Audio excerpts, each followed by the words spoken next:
আমাদের পুলিশ মহানির্দেশক অনুরাগ ধানকর সাহেব অস্বাভাবিক মৃত্যু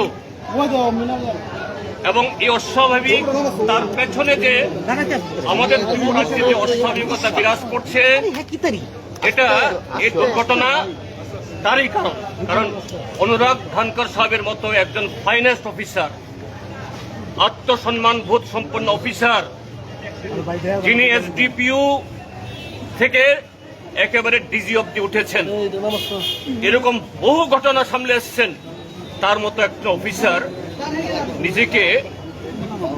নিজের জীবন নিতে পারে না, আত্মহত্যা করতে পারে না। এই ঘটনা এই ত্রিপুরাজ্যের মধ্যে ত্রিপুরাজ্যের আইএস আইপিএস যারা সৎ দক্ষ তাদের উপরে বিগত 8.5 বছর ধরে যে ধরনের মানসিকভাবে তাদেরকে পদস্থ করা হচ্ছে, তাদের স্বাধীনতা কেড়ে নেওয়া হচ্ছে, তাদের আত্মসম্মান আঘাত দেওয়া হচ্ছে, আজকে এই ঘটনার এই কারণ তার পেছনে আমরা এখানে দেখেছি।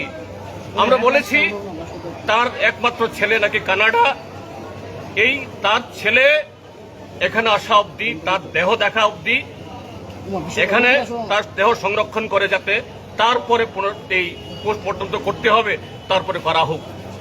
এবং আমরা দাবি জানাবো এই ঘটনার বিচার বিভাগীয় একজন আমাদের হাইকোর্টের বর্তমান চিফ জাস্টিস তার নেতৃত্বে দ্রুত এ তদন্ত বসানো হোক। কেন ঘটনাটা হলো?